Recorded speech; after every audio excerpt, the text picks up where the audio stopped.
So. All right, thanks very much. Apologies, Inspector Van Panhouse was supposed to be coming and be your major speaker tomorrow. He's currently inspector for the Central region and looks after a lot of your mine jobs and workplace health and safety. He's currently up in Cairns and is having to teach another inspector how to do his job, so he's asked me to do his job. My history, I've been a police officer for 28 years, basically all forensics. I've never given anybody a ticket, so that's one good thing. My main role was a SOCO, so if, from graffiti to murders, I'd come out and do all those kind of stuff. I was the lead forensic investigator for the Seeker investigation, the distinct triple homicides, for 9 years. So that was my biggest job that I ever did. I've been involved with disaster victim identification for 5 years now, and I've been the state coordinator for 2. Unfortunately, it's one of those things, the nature of death, that we may at some stage interact. So in the course of today's presentation, I want to teach you, or tell you what we do as far as the coroner's investigation, forensic investigations, what disaster victim identification is about, and then go on to maybe 2 case studies, one involving Mount Isa mines and maybe the Dreamworld disaster if we have a bit of time. So following the trend, I have to tell you a joke. So does anybody know the name of the French inventor of the thong? Mr. Philippe Fallope. Pretty shit, aren't they? All right. Okay, there's one even worse than that at the end. So we as a jurisdiction have the responsibility to investigate all reportable deaths. I work for the Coronial Support Unit, so being a police officer, I work for the coroner. So every reportable death, we have to send a form in to say this is the circumstances of what have happened. So we have 4 major coroners in Brisbane, one at Southport, one at Central, and one for Northern. So if a disaster was to happen in Mackay, it would go to the central area. Of Mount Isa, it would go to the northern area. Brisbane, being the major centre where all the bodies come to, has 4. So we have a responsibility to report to the coroner in that we have to take photographs. So some of the major interactions you may see is with our forensic officers who will come for fatal traffic accidents at scenes, for disasters, other things like that. We photograph, we video, we will fingerprint deceased, we will fingerprint stolen cars, etc. Scientific examinations, we do fine trace DNA recovery, shoe tyre and tool marks. I'm pretty sure that in today's technology, you guys would probably be using tough books, to record all your notes.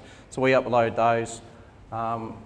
If we have a deceased, we can fingerprint or photograph the deceased fingerprints, send it into our national database and get a name if that person is recorded within 20 minutes, something that would take weeks usually, so it's pretty phenomenal. When you're dealing with a homicide, you don't know who it is and you're able to say, this is Joe Blow, you've got the start of the investigation, maybe find the partner, spouse, etc. and lead on. So, as I said, as little as 20 minutes there. So. Further to this, with serious crime investigations, we're using drone technology now, as you saw in that previous example. Real-time video collection, so we have hazardous environment team. They can go in, record the scene and have a live feedback, so we're able to say in counter-terrorism exercises, we can say, yeah, we've pulled a licence off a fella, that fella's contaminated, but we've got a name and we can follow that on. We have a thing called a ZEB.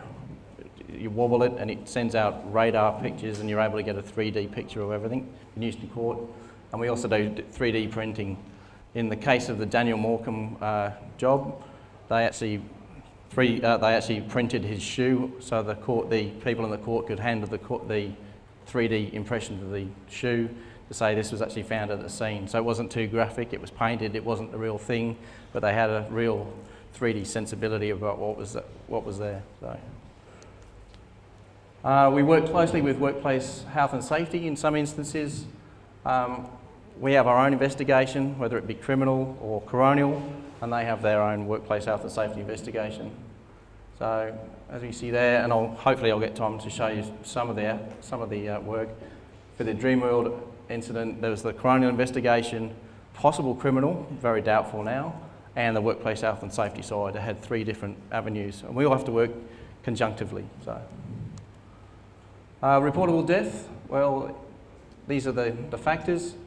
If it's violent or otherwise unnatural, obviously homicide, but if it's unsubstantiated, we don't know what it is. Suicides, suspicious circumstances, not reasonably expected out of a health procedure. You know, people have their teeth taken out and they bleed to death. Well, you wouldn't really expect that, so you've got to investigate that. If a cause of death certificate isn't supplied by the doctor, which happens quite a fair bit, but you know, sometimes it's an 89-year-old person that's just ready to fall off the perch, but the doctor's not happy, so we have to investigate that. Excuse me. A death in care or a death in custody. Form 1, you don't really need to know that. So this is pretty much what I do. This is our symbols, the eagle, the phoenix, and our tenet or our methodology is to bring dignity in death. All we have to do is bring back the people, identify them, and get them back to the family as quick as we can. And you can understand the political pressures that are involved. If we just look at the Grenfell Tower disaster at the moment, the amount of families that are waiting to find out, but it's a scientific identifying process. We don't want to be giving you the wrong person back. We also want to make sure that that is the person that's in there. You know, that person might have fled in the 9/11 disaster. They're still identifying people now from minute pieces of flesh. The level of DNA technology has changed that many times. They could not identify it the first time, the second time, the third time, but the DNA technology has gone through the roof and they're able to identify for minute pieces of flesh now.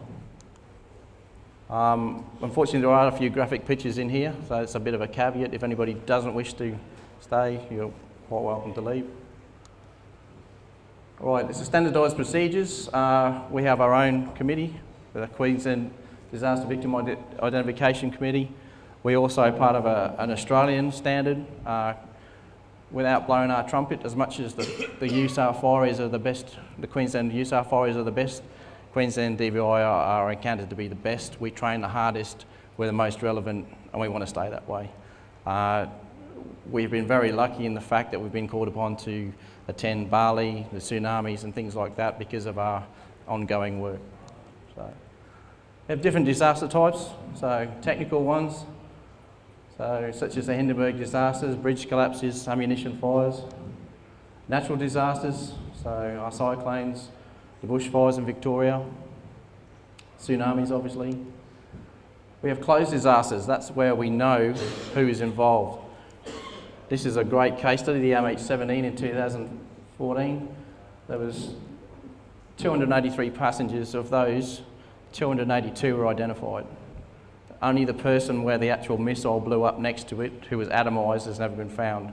They found bits and pieces of everybody else. So we were very lucky in the fact that we had to do a lot of anti-mortem recording of the people that were involved from Queensland. We also sent people over to Holland to do the reconciliation of the bits and pieces, and they were dealing with our paperwork. So we had control from this end and that end, and we brought them back. So that's important to all Australians, I think. And open, as I said, 9/11, they're still finding bits and pieces now. It's impossible to say. They have an idea, obviously, but there could have been more people there. The China floods, mid-1930s, 30,000 people died in floods. Just too big, you know. Indonesia, Indo-Aceh, places like that, sometimes it's just too huge to do, even involved in the DVI process. Excuse me. So we started about 1990, and I won't go through the waffle, but we've been involved in a lot of major ones that you would have heard about, but obviously the Childers hostel fire, that was probably one of the biggest ones, international reputation. You know, Prime Ministers, Princess Anne, everybody came over because it's horrific at the time. Bali, we went for the bombings, Phuket. Under local assistance, we've been into Victoria and helped those guys. And just as a case study for you guys, we did Man Eyes of Body Recovery in 2014. So, much like your own rescues, no two jobs are the same. We don't know what we're going to be involved in. The reason I got bumped up to today rather than yesterday is I could have been flying out to Mount Isa because there's been a triple fatal at Doomadgee, and We were initially called, but we've been called off at the moment. So, but we've done everything from helicopter flights, the Boondall bush crash, Childers. You might recognise some of these. That's the Bali bombings. There we go. Different levels of victims. Our tenet or our working environment is mutilation, crushing, incineration, hard to identify, multiple bodies. So, just a few studies. That's the Grantham floods in the bottom there. Out of the Grantham floods, there was 25 deceased people, only 22 have been found, so there's still 3 people out there. Just impossible to get, unfortunately. Overseas, as I said, we've been to Bali, we've been to the tsunami. We sent 4 people to the New Zealand earthquakes. We're dealing heavily with the New Zealand guys under our ANZPAR guidelines, so we work heavily with those guys. And we sent a couple of guys over to Holland. So, this is our strength. We work out of Brisbane. I'm the only full-time person. We've got 44 guys that do every other kind of job. We've got Intel base, we've got traffic police, we've got SOCOs. So we train once a month, and we train on different scenarios. So whatever's the hot topic, we've trained on, a vehicle being ploughed through a marketplace. What do we do in that kind of situation? We train in CT incidents, like the Boston bombing. If a bomb goes off, what do we do? So we've got to try and be as relevant as we can, because we just don't know what we're going to get. We have 1 vehicle, and if close enough, we'll drive there. We have a trailer. If not, like if we had to go up to Mount Isa, we've got flyaway kits. We jump on the commercial plane and get up there and work as much as we can. We may have 2 or 3 sets of teams go on, depending on the job and depending on the amount of people we have to do. Each job in itself is very different. When you get a job and they say, well, there's 5 people involved, those 5 people might be unfortunately emasculated into different things, and we've got to put them into hundreds of bags and bring them back and identify each individual thing. We take them down to Brisbane. There's our major hub. We work with a QH down there, the Queensland Health, and we put them through a CAT scan, and we work with a pathologist and anthropologist and all that kind of stuff.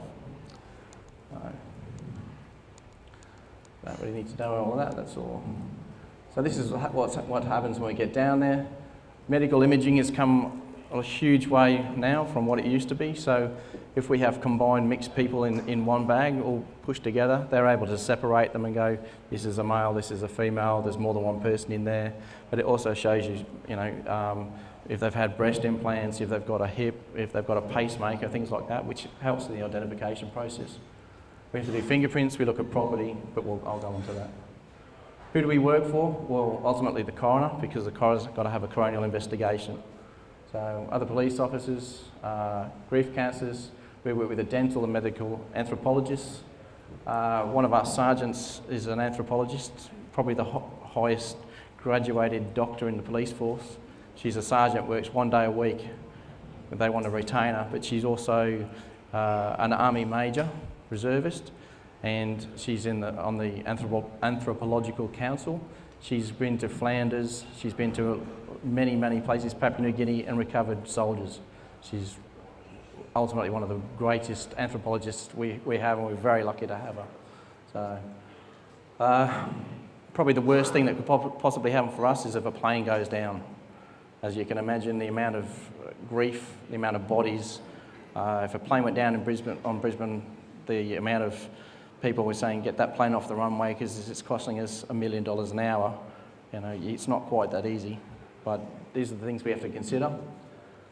But we also have to look at the safety side of things, so we have worked with the ATSB, Workplace Health and Saving. We have worked with the mining agencies and the Queensland Fire and Emergency Services, the scientific guys, and specifically the USAR guys, who are a wonderful bunch of blokes. I don't think there's any here. So we break up we DVI into 5 phases: scene, post-mortem, ante-mortem, reconciliation, and debriefing. So scene. So all our hazards, as the same as you, have to be identified. We have a trained TSA safety officer, so he has to come along. We have to see what kind of resources we need, what kind of PPE we've got to deal with. So, mainly it's biological, but sometimes we have other influences there. So what do we use? The wonderful Tyvek suits, fire boots, gloves, eye protection, P2 minimum, but we've also done BA training, so we are able to go into those high toxic environments should we need it, and helmets. But these are some of the guys that really didn't think about their PPE. When you go into a job, you don't go in with the names of people. They're given numbers, and it's our job to go in, you know, body number 1 is given this number. Until such time as we've got identified, that will always be dealt with a number. So we put those remains into a body bag and we seal it and we take it back to the John Tong Centre. These are some of the deceased from Childers. We have to bubble wrap the heads to make sure that the heads stay in place so you maintain the dentition so you can get an identification from the teeth. And if the hands are in a good position, see if we can fingerprint them. So that's what it's pretty much all about. This was I don't know if you remember, but about 4 years ago, a de Havilland Dragon plane came down the back of Gympie. They were coming back from an air show, came down, killed 6 of them. They didn't really have a chance.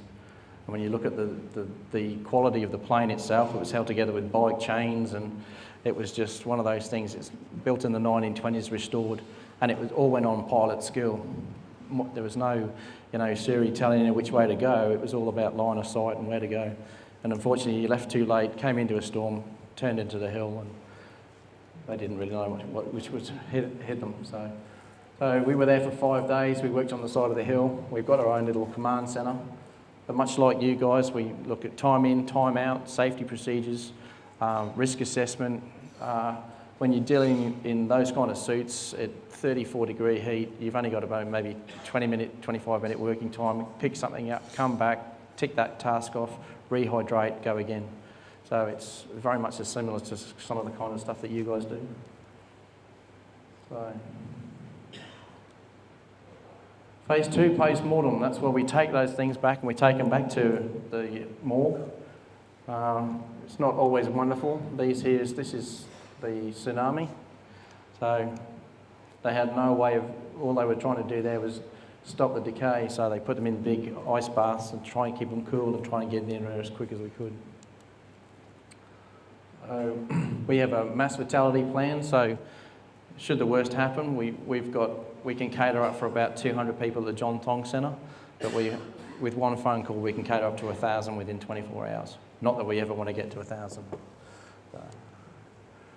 So certain conditions at different places. So we're prepared very much for Commonwealth Games as far as that goes. Not that it's going to be the friendly games, but we have to be prepared. So we've both got Brisbane and the Gold Coast.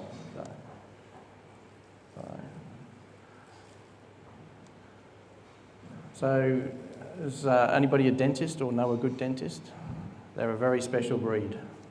They always think that they need to come first. The 3 primary identifiers, fingerprints, dental and DNA. Dental always think they're more important, fingerprint think they're important, and DNA, they just take forever. So the dentists are a special breed and they have their own sort of portable radar where they can go in and tell the teeth, but we need to be able to supply them the x-rays before they can do that. Fingerprints, as I said before, you can do maybe even 20 minutes if they're recorded. So these are some of the identification methods.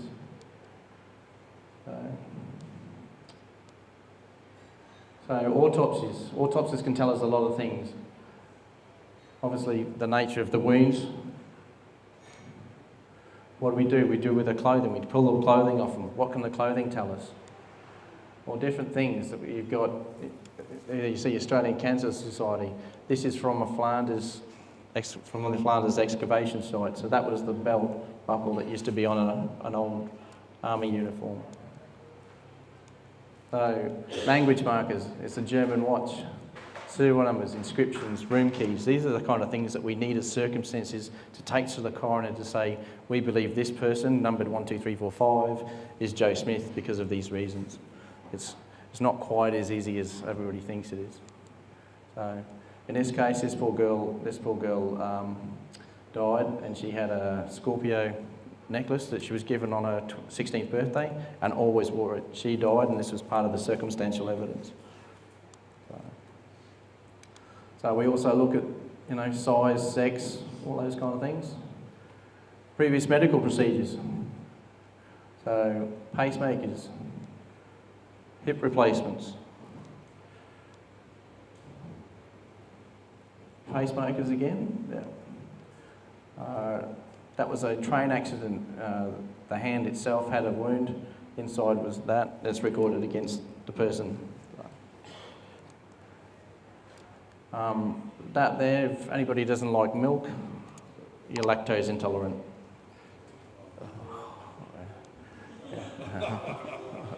That's a very black joke.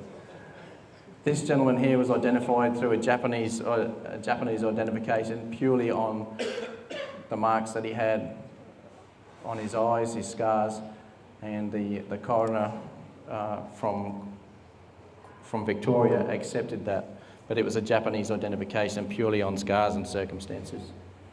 So, tattoos. This gentleman here died. That was he got that tattoo just before he graduated, and there's the photograph of it, so you're able to tie that with that. So.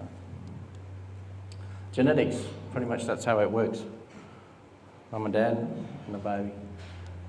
So a lot of times we have to take samples from both mother and father or son and daughter because it's a natural triangle. So we're able to say if from the one side we know we've got the father, this is the son of, this is the daughter of, etc. So sometimes if the father isn't the father, then we say the sample was pretty bad. That's all we have to say. So. And like anything, we have a quality assurance system. We have to triple check because we have to take it to the coroner and he has to sign it off. There are cases. The Paris attacks 18 months ago, something like 120 people died, 80 of which were misidentified straight up, purely because the initial police that went up wanted to get the people off the street. They had the bags, there was a bag next to them, they threw the bag in there, they were misidentified from the information. Or in the Bataclan, one person would have a sack on with 3 or 4 people's ID in it, and they'd say, yeah, that's so-and-so. To the point where one family sat next to a girl thinking it was their daughter. She'd been shot in the face, but she physically looked like their daughter. Their daughter had actually died, was in another hospital, and it was the wrong family waiting. So it's horrific. The French really kicked themselves, and 6 months later when they had the Nice attacks with the lorry, they'd realigned all the way they did business, and they've come up with a new system which they've given to Australia and we're hoping to take on now. So what do? We check everything: fingerprints, physical descriptions, autopsies, dentals and quality control. Our phase 3 is antemortem, which doesn't sound like a great deal, but it's probably the most traumatic for police officers and the family themselves. That's where we have to come to you, sit you down and say, tell us about your son, tell us about your daughter. We can't tell you that they're dead, but we need to get as much information for us to tell you that they're dead. So we need to know things. Personally involved in MH17 recovery, where one of the young lassies from the Northern Territory unfortunately died. Mother and father had split, so mother knew some stuff. Father wanted to be involved and knew other stuff, neither of which hadn't seen her for a couple of years and just lived through Facebook and messaging and all that kind of stuff. So there were still bits and pieces and gaps. Her best friend flew from England to come over to give us the information, so we had 3 sets of information for the one person. In the time that she'd left, she'd had 2 tats and a nipple pierced. That's something Dad's not going to know. So every little bit helps. So missing person, potential victim. The initial stages of the floods in Toowoomba, there was 10,000 people recorded missing. 10,000 people. People will ring in and say, I haven't seen Joe for 3 weeks. He hasn't called me and he lives in the area. One person had 13 different messages and he was a backpacker. We think he's in Queensland. We think he might have been there, but he was probably fruit picking up north. They've made contact but don't let us know, but we have to run each one of those investigations down. So you can imagine the amount of time it takes when you've got 10,000 inquiries to make. So just skip a lot of that. So reconciliation. This is where we match all our records, so our post-mortem records with our ante-mortem records. So, we found a deceased female. She's got brown hair, blue eyes, a tat on the left shoulder. We've been to the family and they've said that Jane Smith is brown hair, blue eyes and got a tat on the left shoulder. We put the two together. We see if there's any other history. She might have had a medical procedure. We try and tie up as many things as we can before we can physically identify that body. If we're happy with it and we can get all our experts to cross off on it, we take it to the coroner and let the coroner ultimately make those decisions. And it's very much the same as a procedural investigation. We stand up and say, thank you, we present this number, 1, 2, 3, 4, 5. We think it's Jane Smith for these reasons. And the fingerprint expert will stand up and go, well, she was actually recorded for drink driving, and here's her form. She's actually had a medical procedure, here's her form. And then at the end, the coroner's going to say, yes, tick that one, she's been identified, and we can get the body back to the family. So this is a failure, American failure. I'll let you read that. Two similar looking girls, and the family was misidentified.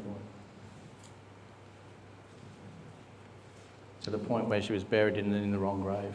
So that's the kind of thing that we have to avoid. So credibility is like virginity. Once it's gone, it's gone.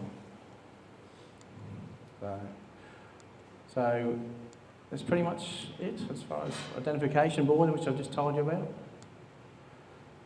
I say Operation Kilo Montana. That's the de Havilland Dragon I was telling you about. This is a photo taken of the ladies just before they got on a plane. And there's one of the gentlemen as well. So we were able to say, we know what they were wearing just as they got on the plane. So we've got a physical description straight away, which helps. Obviously, pilot, if he's in the pilot seat, well, we know who the pilot was. So very, very rugged terrain. And unfortunately, it's one of those things that where political pressure gets involved. One of our higher gentlemen said, yes, we'll let the media come in and let you come and have a look at the area just itself. The family wanted to come up and were denied. And then they see the media going up, and so they have to come up the next day. And we lost about 6 hours of daylight just in those two little interactions. So, when you're trying to get as much done as quick as you can, a lot of political pressure can make a big difference. North Cello, anybody from Mount Isa? No? This was an instance where an ex-miner from Mount Isa got hold of some explosives and blew himself and his 2 children up as part of a domestic violence. So it was over 19 houses. That's the incident there. He lived in a caravan out the front, blew him and himself, and that's the scale of where the pieces were. So, yeah. So 101 human remains. So it's pretty hard to say there's 3 people when you've got 101 human remains. So that's the message that we send out. We've now got a little bit of a DVD to explain the process to families rather than just, here's a piece of paper. We say, go to this website and this explains the process. And I'll just leave you that. That's a sight for sore eyes.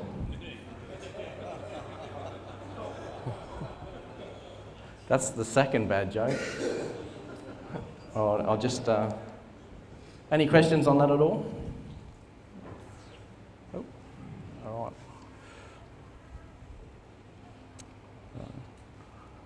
I'll just go on to the next one, which is the Mount Isa job. Was anybody involved in the Mount Isa job? Yeah, were you there? No, yeah. We were asked to assist in this job. A young fellow, Brett Kelly, unfortunately committed suicide by jumping down the hole into the rill. So everybody understand what the hole and the rill, I don't have to explain this to you guys, I'm pretty sure you pretty much know it. Was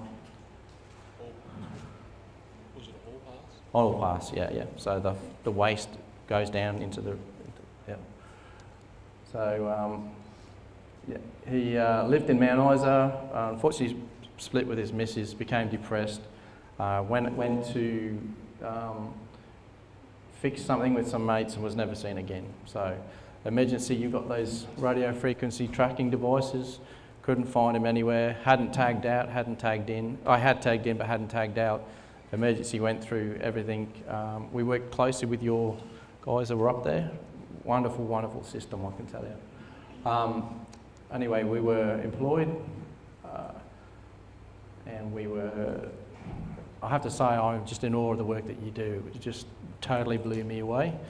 We got there on Sunday and we were given a whole how to go into a mine and what to do and all that kind of stuff. We had very different expectations of what to see. We were expecting in a mine, the tightest bit of the mine for us was just in the car on the way down, and once you were down there it was phenomenal. And the skill of the drivers was something to behold. I was absolutely blown away.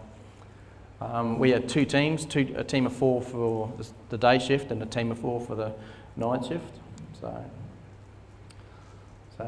yeah, he was separated from his partner, had antidepressants, and the ore shaft remained closed, and I think they were losing something like $1 million a day just from that one. It was quite an expensive exercise. So not only was it a tragedy, it was politically in our favour to assist as much as we could. We didn't want that body to come down and to it affect the mine. So there's the different levels. I think I won't chat this because you know more about it than I do. So yeah, so we sent down two lots. The first day was very, very slow because we had to have a working process. So basically, a fellow would go into where the reel was, pick it out, bring it out, and we had a whole section, lit up section, pull everything out, and we had to go through the whole rocks looking to see if we could find any human debris. It took, I'll just skip through that. It took 16 shifts to get to the level where he was. We actually had to go and throw snap lights to see if we were in the right area, and we would just have to continually do that to see if it was coming lower and lower and lower.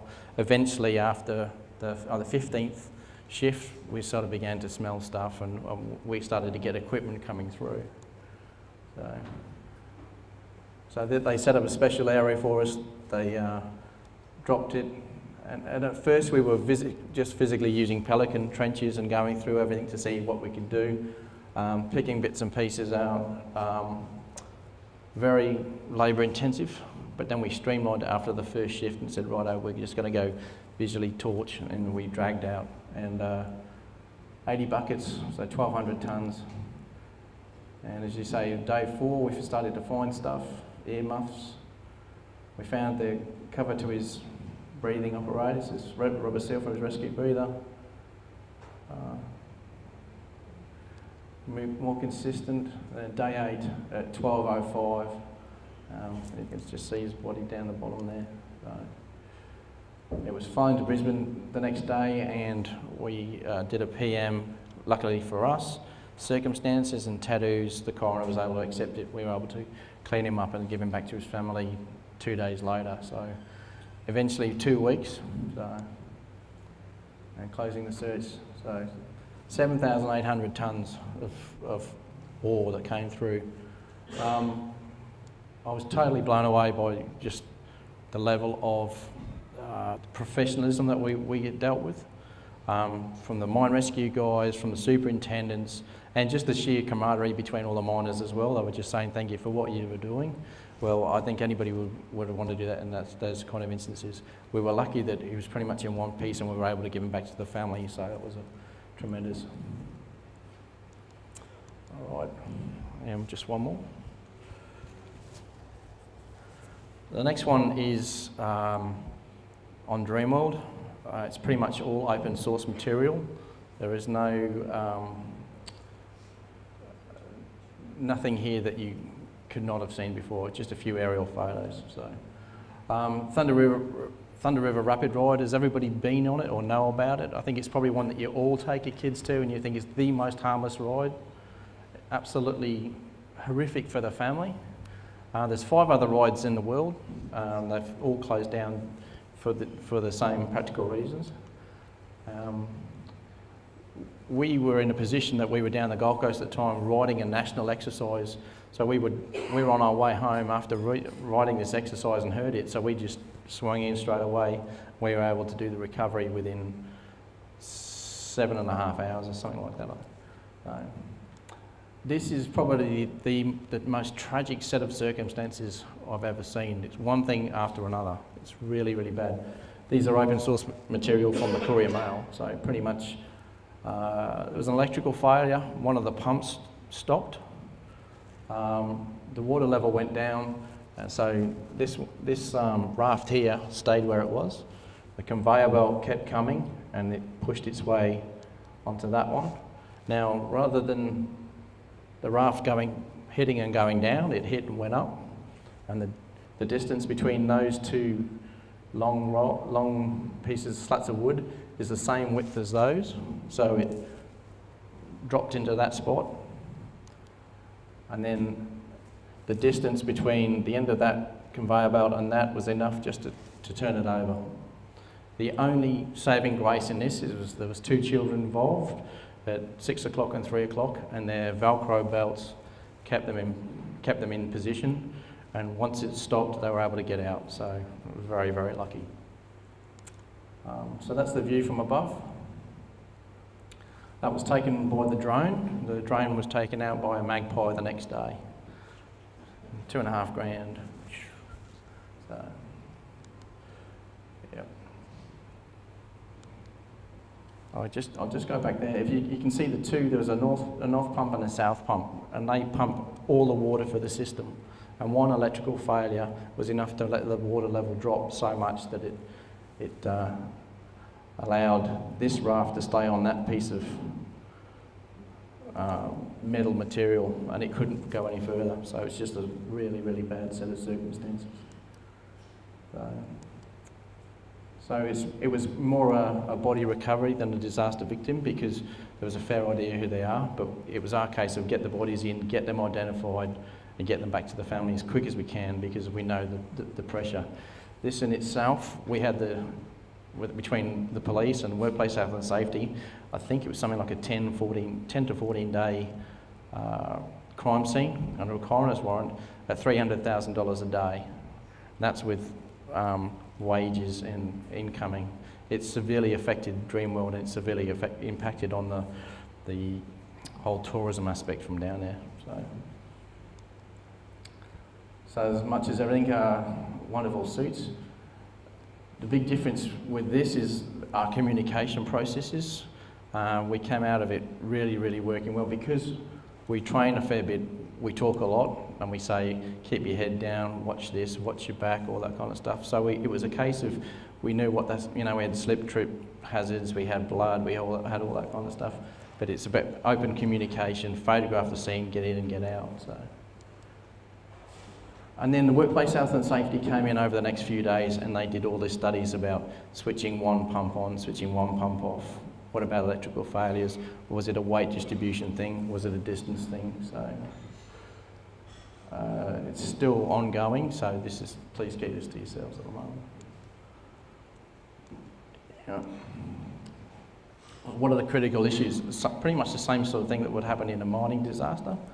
Huge media interest, potential damage to theme parks on the Gold Coast, but the impact on the mining industry as well. Ramifications within the mining industry or tourism, confidence, loss of revenue, and ultimately, as much as anything, media briefings. The impact of if you give a bad media briefing, it's going to impact on you guys. So that's probably some of the things that we have to deal with in our not so much our police, but unfortunately it was the AMBOs that day just did a few things wrong, and it didn't come out real well. So the next day it was a case of catch up. From our perspective, we were there. We had a great coordination from day dot, and we were able to recover. So concurrent investigations, as I said, electrical failures, water pump, safety measures, the design of the ride itself, training records, and maintenance. It's all those things that you have to keep looking for. So, any questions? I've got one more really bad joke for you. How do you guys, you said it before, as a team, you only get to train once a month. Yeah. How do you guys find that? Because I know as ERT and mine rescue people, that's probably one of our hardest aspects is finding time. I'm very lucky that I had that. We have operational procedures manuals, so it's written into the OPMs that I can at any stage say, well, I want to do training. So I've got 12 training days a year, one a month sometimes. I'll give them the colder months off, and I do 2 days in a row. But we do maybe 4 or 5 scene exercises per year. As I said, you know, maybe it's a bombing disaster, or maybe it's a truck disaster, or things like that. We have one on computer-based stuff for reconciliation, just a national system. We do annual CPR, and we have health monitoring, mental health checks every year, same time every year. If you don't have CPR and you're not mentally assessed as being qualified, you can't be deployed, because it's all about risk mitigation. I don't want people that are going to fall over. These guys do the job because they like doing the job and they're good at what they do. To the point that we've now made a human recovery team. So we're now sending guys to unfortunate suicides where we have jumpers or people that jump in front of trains. We send our DVI guys out to take it away from the pool constable in their first week, so they don't get vicarious trauma. We're sending people that are trained to do this kind of stuff. So very, very lucky in the fact that we're backed up, and I've got good forensic coordinators because they're helping me and I'm helping them. So it's, you know, it's good, really good.